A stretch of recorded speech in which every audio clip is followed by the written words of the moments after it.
The field of health provided more than its usual share of miracles in 1985, and many of them occurred right here in West Michigan. Tonight, Clare Flannery looks back at a progressive year, the year in health.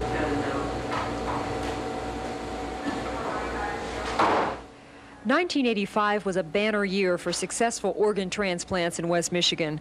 Larry Elders of Hudsonville and Marvin Butler of Ada both received new hearts. 10-year-old Mary Jo Morris celebrated her life-saving liver transplant, as did Karen Keurig of Grand Rapids. There were a multitude of technical advances introduced in West Michigan hospitals this year, including using laser and ultrasonic tools for surgery.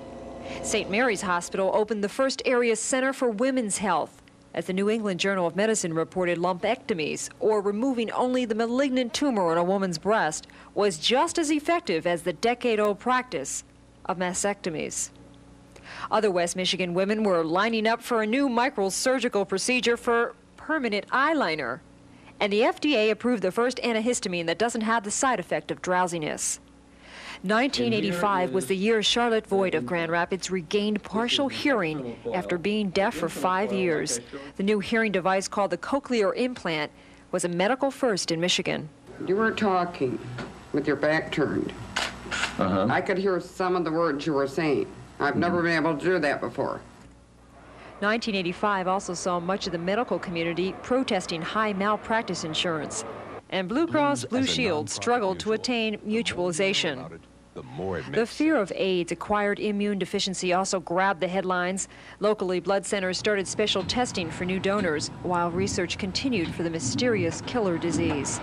And as TV 13's health reporter, the most rewarding story for me personally in 1985 was our overwhelmingly successful mass screening program for colon cancer.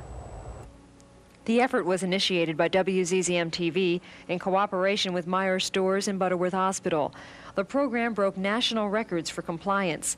Over 150,000 West Michigan residents picked up the free early detection kits. And as a result, to this day, dozens of letters pour into the newsroom from participants who discovered they had cancer, but were able to catch it in time. People like Matt Matson of Grand Rapids. I feel now that this thing has saved my life, because in another year it would probably have been too late to do anything about that cancer. It was uncanny that 3 days into our special month-long series, the announcement that President Reagan had colon cancer was made public.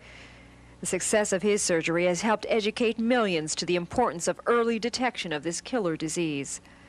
So to say the least, 1985 was a significant year in medical news.